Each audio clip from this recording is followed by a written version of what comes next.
I am joined this very early morning by Jack. Hello.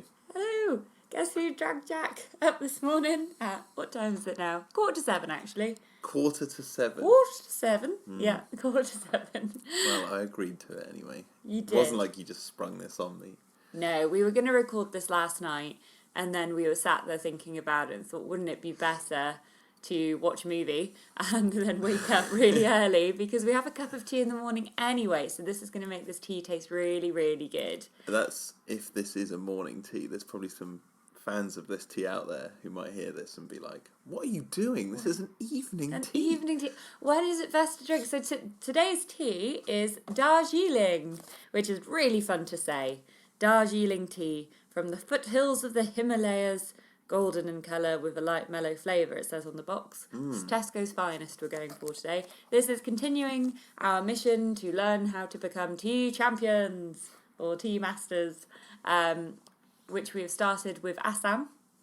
Yes. And we are now moving on with Darjeeling to see if there's any differences in this one. Although I am already a tea master. You are, yes, we've established Jack has self-appointed himself the title of Tea Master already. Yep. I, however, feel I have some way to go. So, Jack, you must guide me in these moments. So I've got it brewing in a teapot at the moment. Now, I had a look online, and you can have it with milk. Okay. But you can also not have it with milk. Well, There's this constant debate. I feel like do the test, we'll do the test. We'll have it without milk first. There's like the continuing debate like what we have with Earl Grey. Which now, I'm going to be honest, 9 times out of 10 I'm having without milk. Well, you're doing it the best way then. Yeah. Yeah. Lovely. So apologies for there has been a couple of weeks delay in me getting some episodes out. That's because apparently in October I can't do anything because there's so much on at my job. So much on. Ridiculously busy. Oh my gosh, I did many hours. It's just a very large event that I'm in charge of at work, and it's really good fun, especially when you come out the other side and you look back like, oh, it was great. But yeah, really, really fun event. But it meant all my best intentions to get some podcasts out flew away in the wind. Although I drank a lot of tea.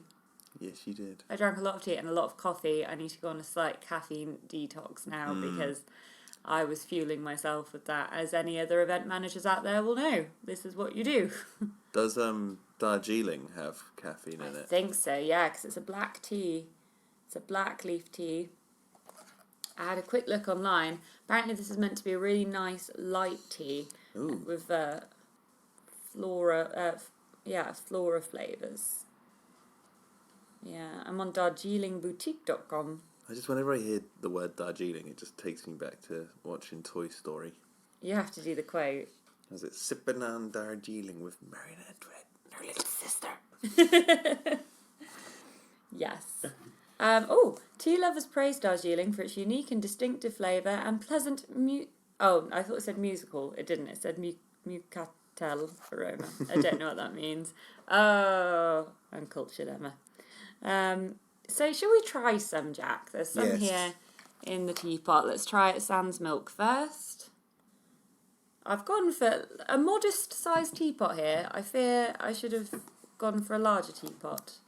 Yeah, that seems alright for a morning. For a morning. I won't put too much in. I've been overzealous with how much water I put in the teapot again, so it's spilling. There we go. It is light in colour. It is. Which is nice. Golden brown. Golden brown. Texture like sun. Okay, let's have a little whiff. Let's have a little whiff. Wow. Ooh. I don't know if it's just my nose that's not woken up yet. Let me wake up nose. Oh. Smells nice. That smells good. It smells like something I think I've had before. So maybe I've had Darjeeling before but not realised what I was drinking. We should probably preference that we both haven't tried this before. Yeah, no, completely. I didn't give in to temptation or anything this time. It has been sat and I bought this at the beginning of October with the idea that was going to be the next one quite quickly after my chat with Charlotte. And it's been in there ever since. And it's took a lot of willpower for us to not drink this tea until this moment. Yes, there was a few days where we ran out of normal, English breakfast tea bags and Earl Grey and there was like, I was working from home, and I was like, I don't fancy any of these fruit teas. Yeah. Or mint tea. And I was just looking at that Darjeeling going, I wonder what that tastes like. And then I was like, no, don't open it. So I didn't, but I was close. Yes. I know, it would have been sad. Well done for staying strong. Well, it would have avoided me from the episode. That's all it would have done. I would have had you here. Yeah, But I would have been shamed. I would have been shamed for my lack of yes, there would have been some control. Public shaming on the podcast. Yeah. Lizzie, by the way, who I just mentioned, is our pet lizard. She is a gecko. She is currently, we assume, asleep in her favourite thing, which is the kitchen roll tube. I don't know if I've mentioned Lizzie on the podcast before. No. She's older than the sun. She's a very old lizard. 26. Crazy. 26-year-old. As far as that's my best estimate, because I got her when I was about 4. Good. And so I always place it in June because that's when Jurassic Park came out. So I'm like, okay, well, that was June. No, it wasn't. It wouldn't have been the same month, but I just put it in June because it's like... Yeah. Well, I got her maybe a couple of months afterwards then, but she was already like a certain age at that point, so I'm like trying to backtrack a little bit. But she's great. We love Lizzie. Yeah, she's a gecko. She sits there, she eats, she drinks, she sits on a rock. Sometimes she don't even know how she got there. She's just on a rock. And they naturally have these little smiley faces. So I think she's happy. Yeah, she's cute. We digress from the tea. Yes. It's time to taste the tea. Alright, let's taste it. Well, that is very light. That is very light. And I have brewed it for the appropriate amount of time. Oh, I kind of like it. Yeah, I like it too. Yeah, it tastes like... This is like the polar opposite to Assam. I was just about to say the same thing. It's like we're on the opposite end of the spectrum. I feel like... But do they make... Is Darjeeling... Sorry to interrupt. Does Darjeeling come from the same family as all that then? Well, Assam... Darjeeling's from India. Mm-hmm. The Himalayas specifically for this one, apparently. Right. And where was Assam from? I feel like Assam was also India. I believe so, with the name. Yeah. Yeah, it's from Assam in India. So, they're both from India. Let's have a look at Ye Old Faithful Wikipedia. Which, There's a site that everyone can edit, but we'll read it. Exactly, but I don't think... Well, was about to say, I don't think anyone will be sly with editing Darjeeling tea. For what motive will they have? However, you never know. You never know. It might just be full of quotes from Toy Story. Darjeeling tea is processed as black, green, white and oolong tea. So this is unprocessed, perhaps? So like Assam is like the basics for the English breakfast, essentially. Or just for like further teas. Oh, you could have it as Darjeeling oolong. So this must be Darjeeling black. So you can process it as different versions of it. Okay. But does it have on there the origins of the name Darjeeling? Because as you said, it was fun to say. So I just wondered what that... It's from Darjeeling. The place? Yes. Okay, so then we'll be here all night. We could dig and be like, what is Darjeeling, the place? Where does it get its name? We should get a map and look, and then we could play tea lottery and look over all the different places that could be tea names. Get a really old looking map. Oh, I've got some tea terms here. It's tea terms time on the pot of tea. Tea terms. Made you a little jingle. Thank you very much. Bloom. A term to refer to the silken sheen, silvery, hairy lustre. Luster's a good word. On the tea leaves, resulting from the neat distribution of fine pubescence on the leaf surface. Now, Jack, I don't know what that means. I don't know what I just said. Bright. This tea should be bright. There was some certain words in there that, I don't know if it's me or the Darjeeling, but I'm feeling hot. Goodness me. Silvery, hairy lustre. Yeah. Oh no, good morning everyone. So bright, the infused tea leaf should be bright, and it is light. It's a nice light colour, isn't it? Yes. Colour is a term. Colour is a tea term. We have been unknowingly banding about a tea term all I know this all time. this. I'm a master. Oh yeah, you're a tea master. I'm You're just sorry. talking old hat to me now. Oh, nose. That's like wine, isn't it? When you nose the wine. Stylish. A term used for referring to dry tea leaves which are wiry, neatly twisted and evenly sized. So if you are growing tea and you see some tea that looks like really good uniform tea, you'd be like, that's stylish. If you were to add, like, because it's Wikipedia, if you were to add, like, a joke one in there, what would you put? Stylish. Stylish. We just said, like, no one's edited this.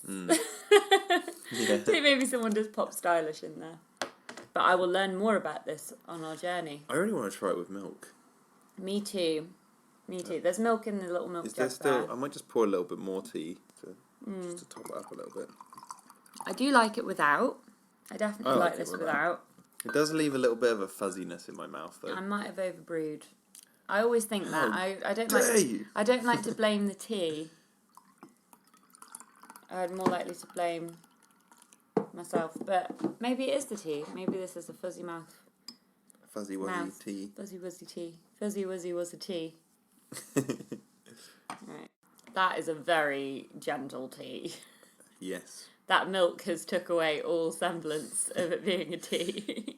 It just feels like I'm drinking hot water now. We're milking. Oh my. I don't know if that's because our mouth is already accustomed to the taste of the Darjeeling. So now this is like muting it. Is this meant to be like a tea for children? I was just thinking if someone said to me, "Oh, I don't like tea," and you wanted to give them something that was very unoffensive, you'd make this. Yeah, or for children. But then does it have, like, is this a deceptive tea? Does it still have the same caffeine content? So you'd have a very hyper child. My nephew loves tea, and what my sister would do is, and still does, I think, is make half a cup of tea, very, very light tea, and then top the other half of the cup up with milk. I don't know if I've just locked into my first introduction to Darjeeling, which is Toy Story, and if the girl in that film, because the toy, had a tea party, but she might have just made up that they're having Darjeeling, or did she actually have Darjeeling in her room and she was drinking it, and it was the one the parents gave her. I feel like we've done an error based on simple Google searches. Okay. Here, okay. If you like to drink tea first thing in the morning, opt for a cup of white tea. This tea tends to be easier on an empty stomach. Darjeeling shouldn't be enjoyed right away in the mornings. It should be consumed after eating breakfast. Listeners, we've not eaten a thing. We've literally rolled out of bed. Heresy! Heresy! What are we to do? Why? Does Darjeeling tea help with sleep? It can help reduce stress levels. Ooh. Well, I should have been drinking this in October. What an error.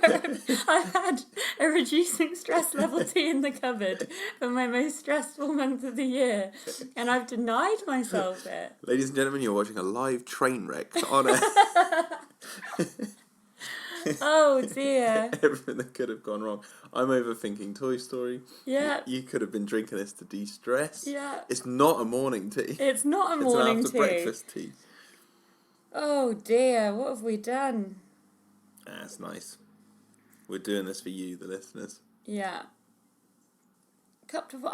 Now white tea, we're going to have to get some white tea. Yeah. I have tried it.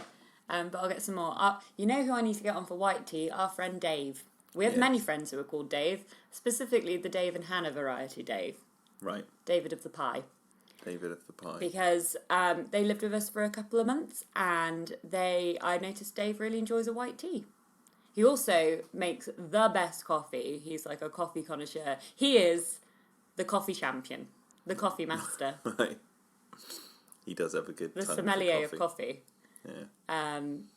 Which was a treat. But he also enjoys a white tea, I noticed. So we'll have to get Dave. Get him on. Get him on. If you're listening, Dave, you never know. Yeah. This is your official invitation to the podcast. So the Darjeeling that you're not supposed to drink first thing on an empty stomach tastes fine to me. Yes. I imagine that goes for black tea across the board then. And the first thing, so every single morning, the first thing I do is make a cup of tea. Yeah. And then I get back into bed and I give you 1 cup, and then, Mm-hmm. well, either I'll sit in tea and drink it, or if I'm being very good, which I've been doing reasonably often, I'll come into the front room and do some yoga with my cup of tea. But we tend to be drinking non-caffeinated tea, so it's... Oh, yeah, it's all decaf. Oh, so we're it's- fine. So it's kind of, we're doing all right. Yeah, it's there good. is not a strong taste. There's really not. But it does actually have a kind of light feeling. It's really strange. Yeah. It's like it doesn't taste like a tea that you've left out or you've put too milky. It tastes like its own thing, but it's light I know and airy. from, I think the general consensus of people who drink tea on a professional level is that maybe you shouldn't drink a lot of them with milk because it's taken away from the flavour. But I think I prefer this with milk. I do. You do? Yeah. Yeah, I definitely prefer it with milk. I think this would be nice after, like, a really heavy day. If you've had a day where... and you need something light. No. No, if you had a day of very heavy things, so, like, maybe you're a bit bogged down at work, maybe you've eaten stuff, like... To quote Back to the Future, you keep using this word heavy. Is it... Is something wrong with the gravity in the future? I know what you mean. Or like, and food as well, like if you're eating lots of like stodgy food. Yes. Which, we're coming into the time of year, autumn, we're in the time of year, we're in my most favourite time of year now, where you're having like really stodgy food and stuff and comforting food, and you might just hit a point where you're like, I need lightening. After a thick broth. Thick broth, that's all we're getting in this household. Down a light and airy Darjeeling. You'd be a wonderful Darjeeling advert. You would. Yeah, Just me sitting here in my dressing gown, like, don't drink this in the mornings. My dressing gown on, I've got a fluffy blanket over the dressing gown. I am peak comfort over here in the corner. Well, the fact that we were drinking so early made me think. Drinking so early. What were like were there any like typical, well, not typical, but any quirks to your mornings growing up as a kid? Like that, the process, let's say a normal, typical school day is what I was trying to say. Like, were there any sort of particular, was there like a, what's the word I'm looking for? A routine. A routine, yeah, sorry, it's early folks. Early folks. My routine, I distinctly remember getting up for school when I was a teenager, and I would leave it to the last possible minute, which now looking back, I'm like, you have stressed yourself out daily. I like actively try and get up much before I need to go to work these days, because it's like I'm doing now, recording this with you, Jack, or doing some yoga, or even just reading my book. If I do something for myself when I start the day before then going on to do a day of work, I feel so much better and ready for everything. Whereas when I was a teenager, I'd snooze. I'd maybe give myself 15 minutes. So I'd like rush up, brush my teeth, chuck my uniform on, and I walked a mile and a half to school every day. So then I'd out the door, grab some breakfast, a crumpet in my hand. Isn't there something to do with like teenagers and sleep that they need more? They need more. This is I'm pretty sure that's a definite like scientific study that teenagers need more sleep, which is why they've said it probably would be more productive for teenagers if school started later. Finished later. Or even just like, if it just they'd probably get more done if the day was shorter, or if it was started later and finished a bit later. But they can't do it obviously because it's mapped around a parent's working day. And then younger children, they get up at the crack of dawn, don't they? So yeah. I mean, I like being a teenager once. Like, I did the same thing, and I think all teenagers do it. Yeah. Like, you just sleep in and snooze, and then, like, I remember Ross, my friend Ross, when we were teenagers, he didn't get out of bed till like 11:30 in the morning sometimes, even if I'd like stayed over. Like, he was gone. Like, you couldn't even get him up. Yeah. I had a friend who would sleep in sometimes till like 1 o'clock. And that was like, I wouldn't be allowed to sleep in till 1 o'clock. That's a definite no. I think I think an average lay-in for me would have been like 9:30, 10, and then that would be pushing it, and I'd get a knock at the door like, Emma, get up, on the weekend. But I don't know who I was impersonating then. None of my parents talk like that. Yeah. I don't know, it's like, but then there's part of me, it's like, yeah, they should, like, look into that a little bit more to see if teenagers are allowed to be in bed for longer, like, lawfully. But then I'm like, no. because like, I think it teaches you something when you feel that way and you have to get up. It's like, it's almost putting, like, you have to go through the grind to learn the freedom of being an adult and then going, you know what, I'm going to make myself get up at 6:30 in the morning so I can record a tea podcast before work. Exactly. Like, it teaches you to actually, like, take responsibility. But yeah, it's true. But I do remember being in that time. And I think the difficulty when you're a teenager as well is that you're going to school. So you might be going to school and your first lesson of the day is something that you really want to do, or you might be going to school to trudge through, like, there are classes, there is like not a single person who would have liked every single class at school, surely. So there's always, I think for me it was geography. Whenever I had geography coming up, which explains why we didn't know that Darjeeling was a place. But anyway, or Assam when we got to that one. But yeah, I remember not being excited about geography, and I'd be like, oh. I like geography. I think you would with your volcanoes and my what nose? Volcanoes. Volcanoes. I thought you said something about my nose. Your nose. I thought you said my Vulcan nose. I was like, what? With your compass on the end of your nose. It is 7:06, folks. Wow. Okay, but we should record in the morning more. Darjeeling and Assam are like very specific places, so I'm not necessarily good with that. Yeah. I actually didn't know Darjeeling was a place until, but it makes sense.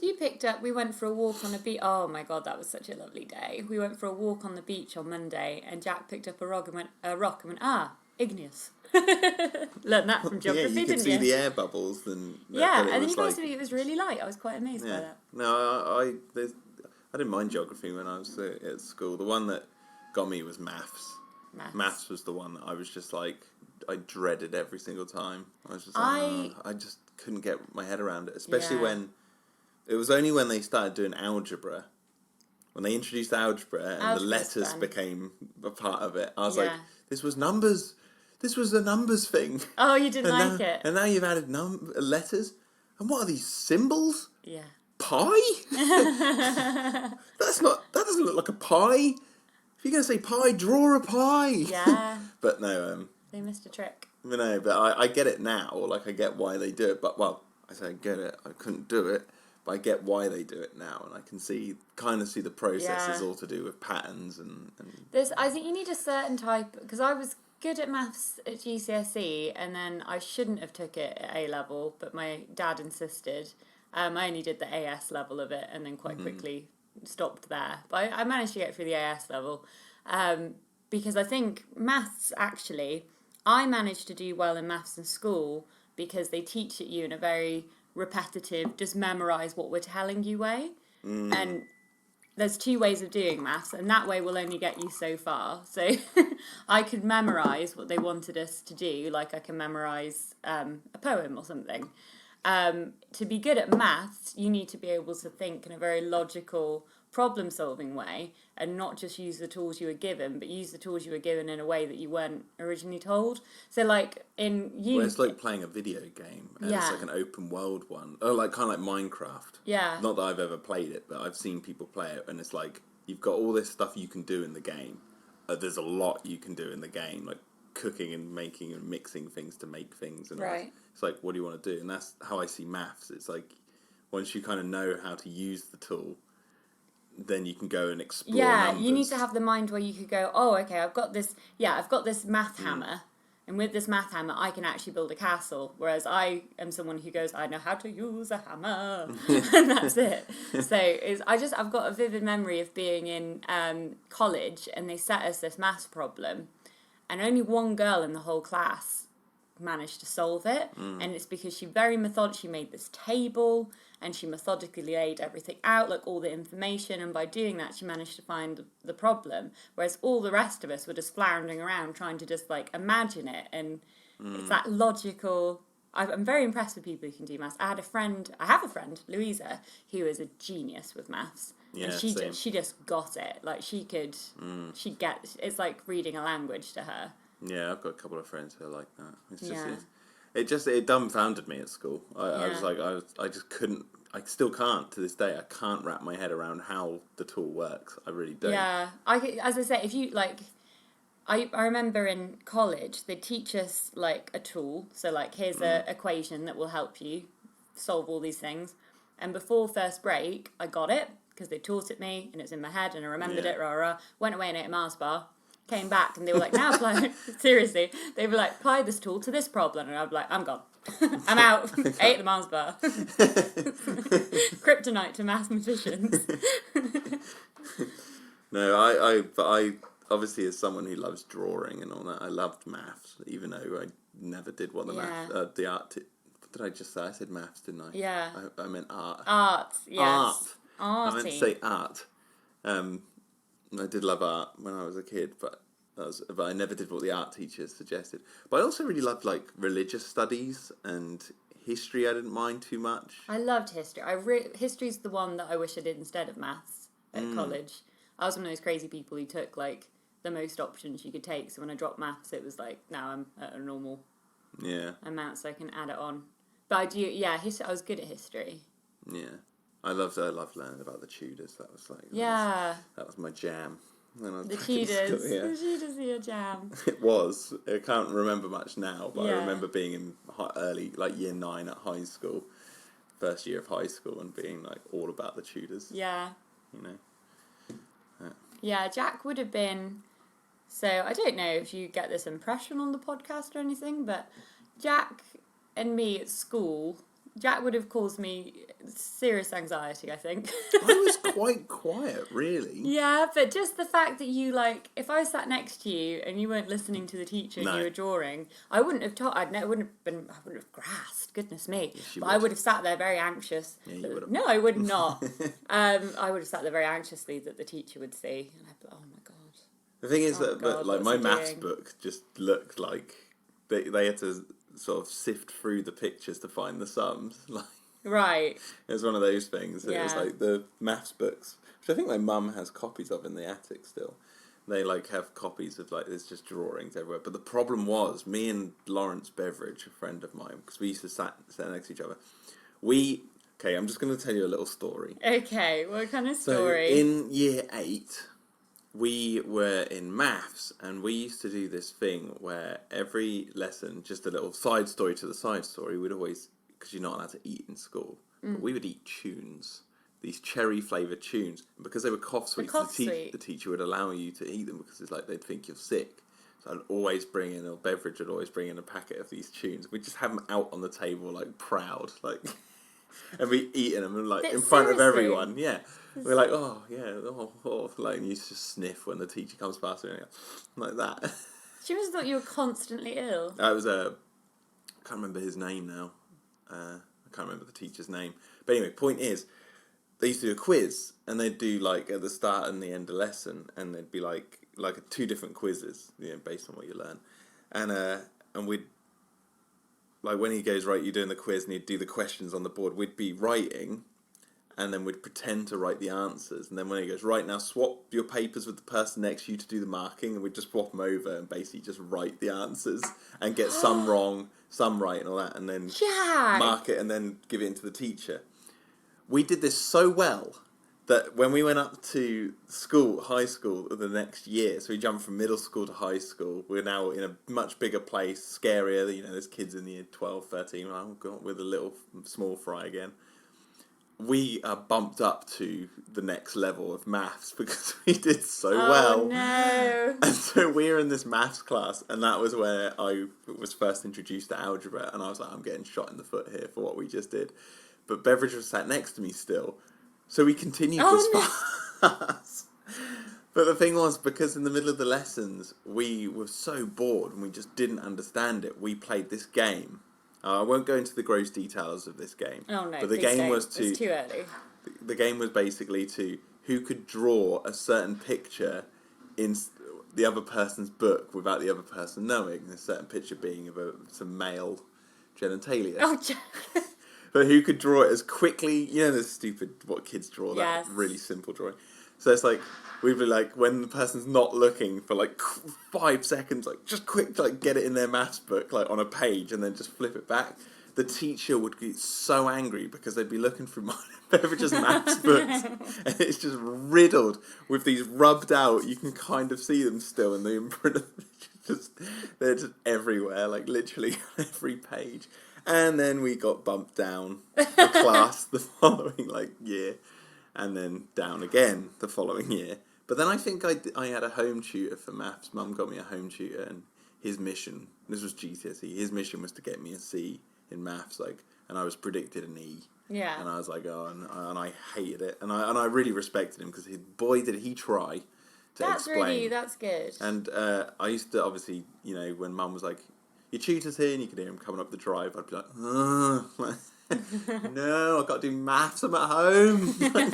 But I also look at that as that was punishment for what we did. Drawing all the naughty things. And cheating in year 8. Yeah. So I think that was a bit worse, because the drawing of the thing was just a stupid Oh yeah, game. that is the worst. I just lock on to Yeah. But he was desperate to get me a C, and then in the end, I got a D. So better than an E. Yes, but my teacher was not happy with that, and my home tutor was disappointed. Oh, Jack. Because he failed in his mission, and he tried, and he really we really got on. That was the thing. He was a young guy. Quite young, yeah. I'd probably be older than him now, I think. Oh, probably. But there's my little story about Jack's maths. tale. Jack, I've just seen the time. Oh God, have we run over? Well, no. We could carry on chatting, but unfortunately I am on a time limit because I have to get to work. But I enjoyed that story. There you go. Oh, thank you. That was very good. No worries. So, to sum up the Darjeeling. Yes. The mathematical inducing Darjeeling. I like it. Mm-hmm. I'd give it a top-notch, top mark. I'd give it a good 8 out of 10. Yeah, I think it's not something... I won't be sat there because the flavour's not so bold. I think I do really enjoy bold flavours. I wouldn't sit here and go, oh, I really fancy that. Because I actually, since having the Assam, every now and then I'm like, I really fancy an Assam tea. So I don't know if I'm going to be doing that with this, but I think it will be very nice, as I say, as a kind of lightening tea. As the tea master in the room, I'll say this. We're going to have to try this after breakfast. Yes. In its in the proposed time that you're meant That's to drink true. it, because that might actually shift the whole thing. Yeah. It might bump up to a 9. A whole night. Anyway. Yeah, so thank you so much for listening, everyone. I hope you've all enjoyed a nice cup of tea while listening to this, or maybe you haven't yet, and maybe you'll be inspired to go out and get some Darjeeling. The next episode, I've been given a bag of tea, a type of oolong, but it's not a classic oolong, it's a type of oolong from a tea company in Norfolk, which is really exciting, so I'm going to review that. So that's the next episode coming up. But yeah, thank you for listening about it. Please do give us a shout out on social medias. I still would like one of those elusive iTunes reviews, if anyone would be so kind. Just because apparently it makes it more visible, so that would be really wonderful. If anyone's feeling benevolent today and would like to leave a review on iTunes, that would be fabulous. But thank you so much for listening, and I will see you in a fortnight. Well, I won't see you, that would be creepy, but we'll be chatting again in a fortnight. Thanks everyone, bye!